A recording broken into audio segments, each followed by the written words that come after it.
Welcome to In the Bleachers with Wheaties, Wallin, and Pete Mohs. We're actually on the softball field today and not in the bleachers. We're at the site of the field where Pequot Lakes will be playing later today. It's Thursday. They'll be playing Park Rapids in a doubleheader. The softball team has been on fire. They are having their best season ever. Wheaties has seen most of their games this year. They're 14-0. Their last game, another great pitching performance by Katie White. They won 14-0 over Walker. And Wheaties, you were there. What are your thoughts? Yeah, she just missed a perfect game. And one, Walker got one blue pit over the shortstop's head. And then that girl that got on attempted to steal, and then she struck the next header out, and on third, so she had to strike him out, throw him out, and double play, so she faced a minimum 15. Minimum of 15 batters in the game. Wheaties, I believe they've won 7 in a row by the 10-run rule, which is great. They're dominating the teams they're playing.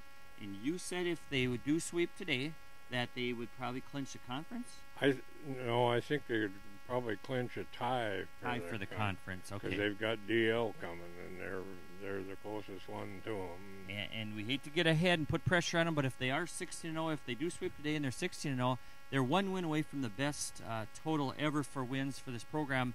Years ago, they had won 17, according to Coach Brett Surgeon. What has been the key, Wheaties, for this team to be so well this year? Did everything just come?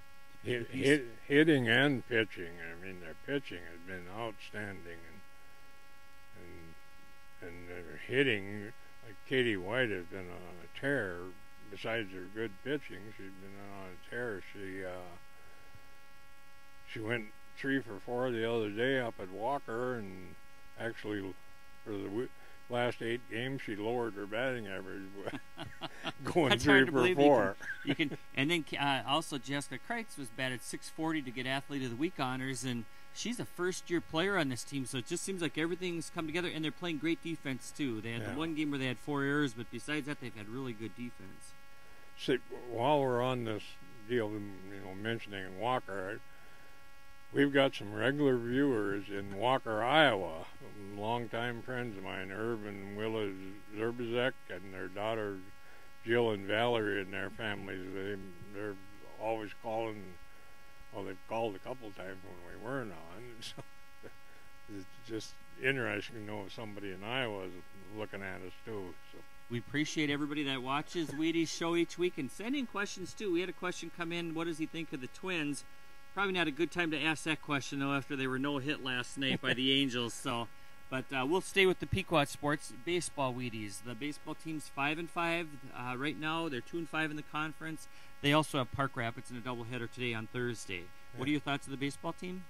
Well, I think they're a little weak on hitting, but they got quite a few young players, and we'll see how the rest of the year goes.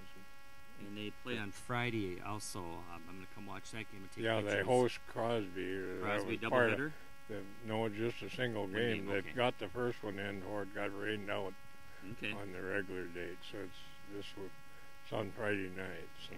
And then track and field, I want to check my notes for this. I want to make sure I got it right. We had athletes that went to the Hamlin Elite Meet, which is an honor just to qualify for that meet. And Vanessa Lane finished 5th in the 100. And Nolan Michelson was 5th in the long jump at the Elite Meet.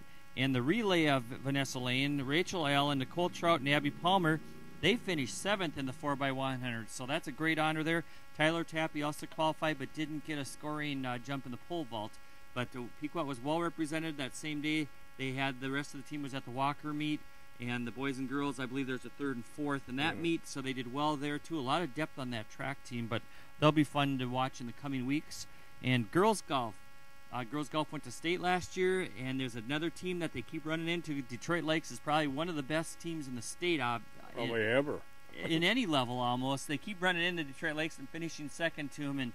And Coach John Dale said, if you're going to finish second anyone, that's a team. And a team that's shooting .310 as a team score is unbelievable, and that's what Detroit Lakes did.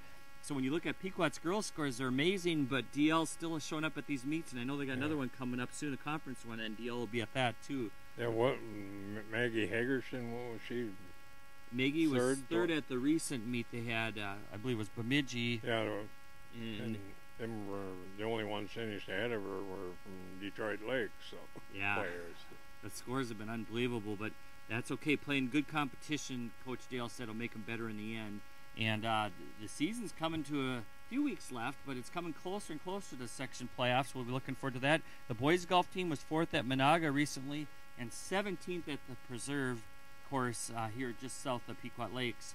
So all the teams seem to be having a lot of success this spring, Wheaties. I bet you enjoy following them around. It makes it a lot funner to write stories with happy endings to them.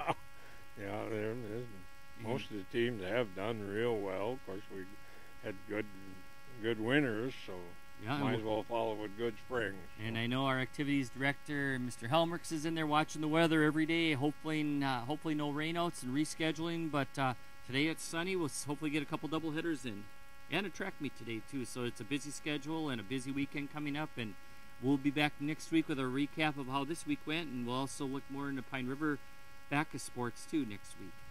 So thanks a lot, Wheaties. Okay, well, see you next week. See ya.